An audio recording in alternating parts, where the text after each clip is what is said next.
Texto bíblico. Base. Atos 16, 11, 15, 11. Embarcamos em Troade e navegamos diretamente para a ilha de Samotrácia. E no dia seguinte, chegamos a Neápolis.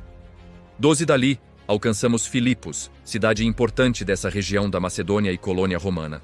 E ali permanecemos vários dias. 13. No sábado, saímos da cidade e fomos à margem do rio, onde esperávamos encontrar um lugar de oração. Sentamo-nos e começamos a conversar com algumas mulheres ali reunidas. 14. Uma delas era uma mulher temente a Deus chamada Lídia, da cidade de Tiatira, comerciante de tecido de púrpura. Enquanto ela nos ouvia, o Senhor lhe abriu o coração, e ela aceitou aquilo que Paulo estava dizendo. 15. Foi batizada, junto com sua família, e pediu que nos hospedássemos em sua casa. Se concordam que creio de fato no Senhor, venham ficar em minha casa, disse ela, e insistiu até que aceitamos. Introdução. Que noite especial nós temos hoje. Pela manhã, testemunhamos a alegria das águas do batismo, a confissão pública de fé de novos irmãos. Agora, à noite, nos reunimos ao redor da mesa para a ceia do Senhor. Há um ciclo perfeito aqui. O batismo marca o início da caminhada, e a ceia é o alimento que nos sustenta nela. Para entender o que significa iniciar essa jornada e fazer parte desta família, vamos olhar para Filipos.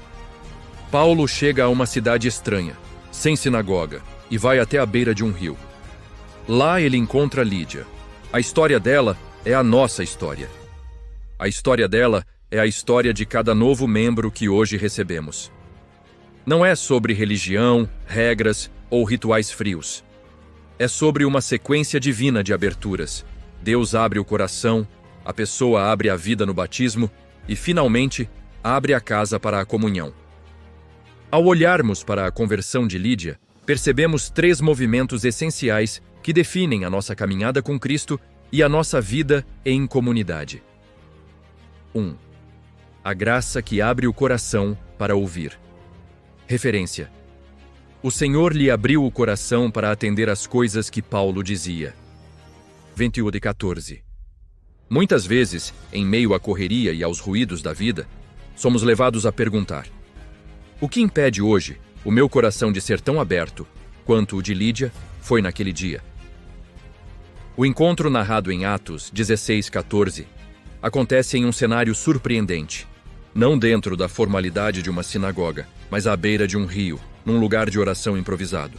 Ali, a graça nos ensina que a fé verdadeira não depende de grandes estruturas ou agitação, mas começa quando Deus toca aquilo que ninguém mais alcança: o nosso interior.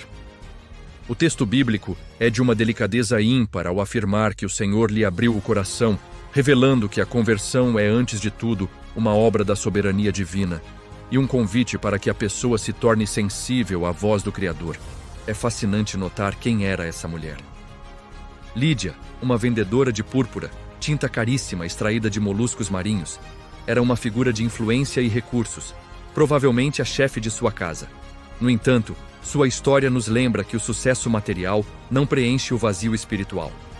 Lídia já era temente a Deus, possuía religiosidade e conhecimento, mas faltava-lhe o essencial: o encontro pessoal com Jesus. A iniciativa de preencher essa lacuna não partiu da eloquência de Paulo, nem da inteligência aguçada daquela comerciante, mas do próprio Deus. Como bem disse Charles Spurgeon, ele possui a chave mestra que abre qualquer porta, e não há coração tão fechado que ele não possa entrar para transformar a devoção rotineira em vida pulsante.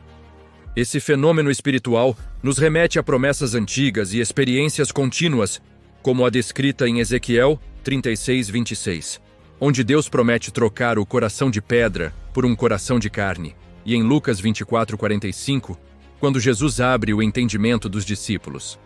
Ter o coração aberto significa que a palavra de Deus deixa de ser apenas informação e passa a ser revelação. Antes, ouvíamos e não entendíamos. Era como uma semente em solo duro ou uma janela fechada que impedia a entrada da luz. Mas quando o Senhor gira a chave do lado de dentro, a palavra queima no peito. A janela se abre para a claridade transformar o ambiente e o solo se torna fértil, pronto para florescer em decisões práticas e mudanças reais, como o batismo e a hospitalidade que Lídia ofereceu imediatamente. Essa cirurgia na alma não é exclusiva do primeiro século. Ela atravessa a história, alcançando os mais diversos perfis. Veja o caso de C.S. Lewis, o brilhante autor de As Crônicas de Nárnia. Ele descreveu sua conversão não como uma busca excitante, mas como uma rendição, chamando a si mesmo de o converso mais relutante de toda a Inglaterra. Em um simples passeio no sidecar de uma moto, ele sentiu as barreiras de seu intelecto blindado pelo ateísmo cederem, assim como as defesas de Lídia cederam à beira do rio. Em ambos os casos, não foi uma conquista humana pelo esforço, mas um presente recebido pela graça. Para os novos membros e para os antigos na fé, a verdade permanece a mesma. Vocês não acharam Jesus apenas porque procuraram. Ele encontrou vocês. Portanto, a aplicação para nós hoje é urgente e consoladora.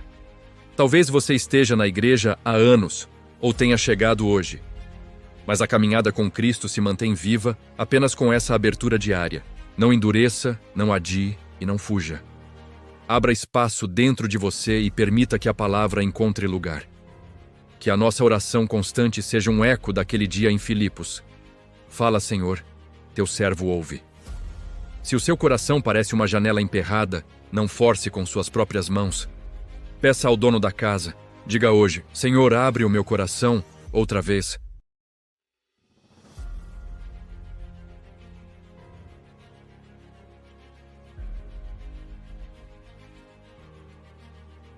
A sua casa. Vonto Tessiampu Kinka. Aqui está o texto final, elaborado através de uma reforma.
Essa decisão carrega um peso psicológico e espiritual profundo. Estudos sobre o comportamento humano mostram que assumir um compromisso em público altera a forma como o cérebro processa a identidade.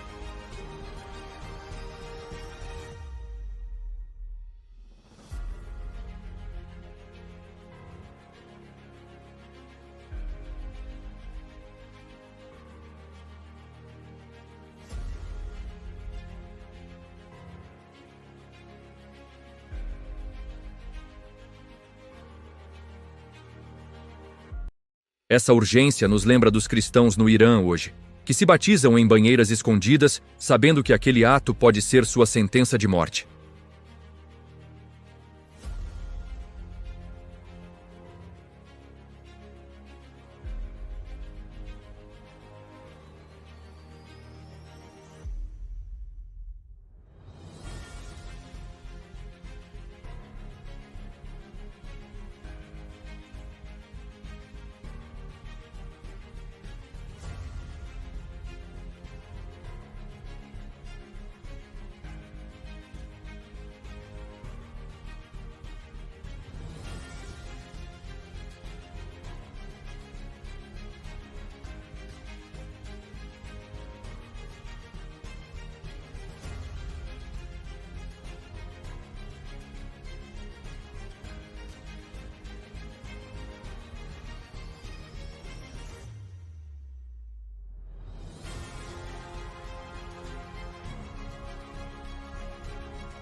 3. O amor que abre a casa para servir.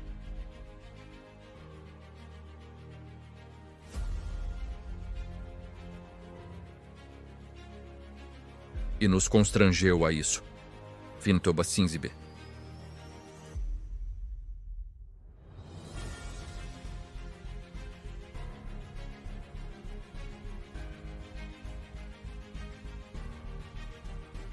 Como nos lembra Miroslav Volf, a Igreja é chamada a ser uma comunidade de braços abertos.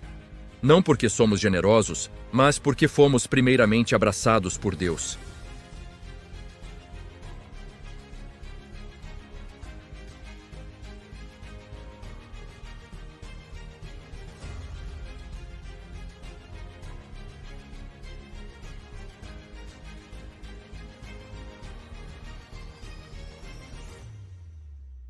Muita gente imagina a conversão como algo que acontece apenas no interior, mas a narrativa nos mostra que Deus não muda apenas a alma. Ele muda também o uso da propriedade. De repente, o lugar onde se fechavam negócios de púrpura torna-se um lugar de oração, ensino e comunhão.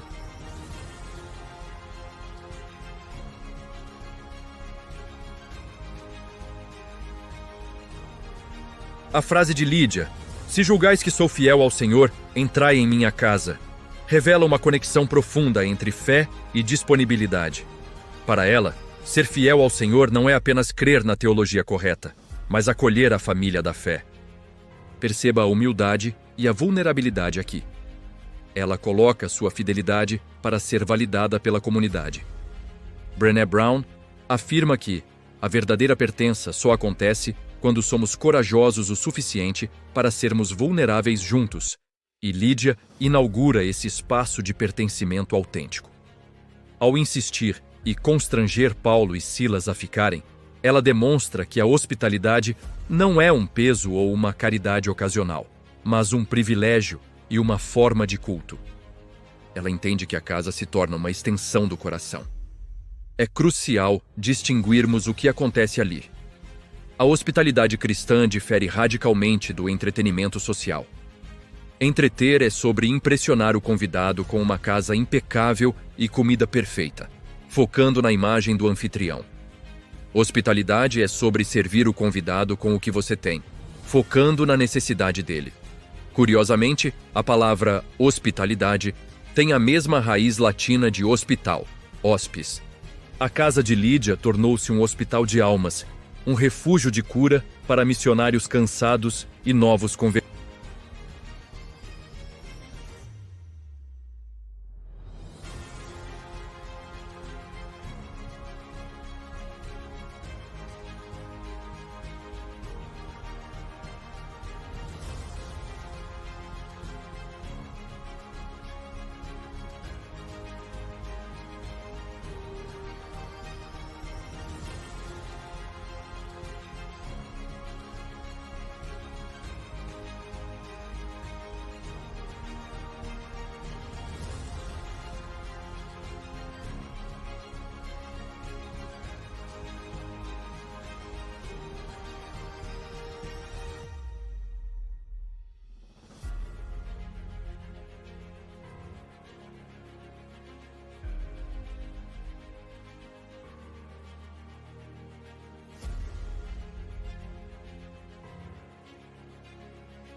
Que a nossa comunhão seja, como a de Lídia, livre de murmuração e cheia de uma insistência amorosa em servir.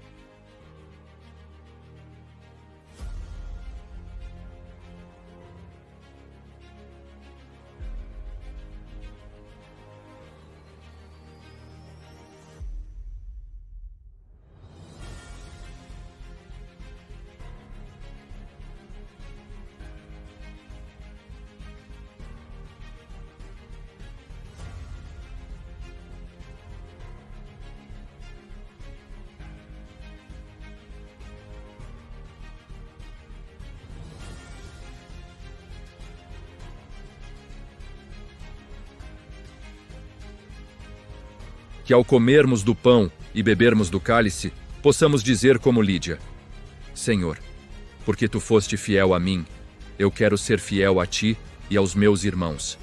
Vamos orar e consagrar este momento.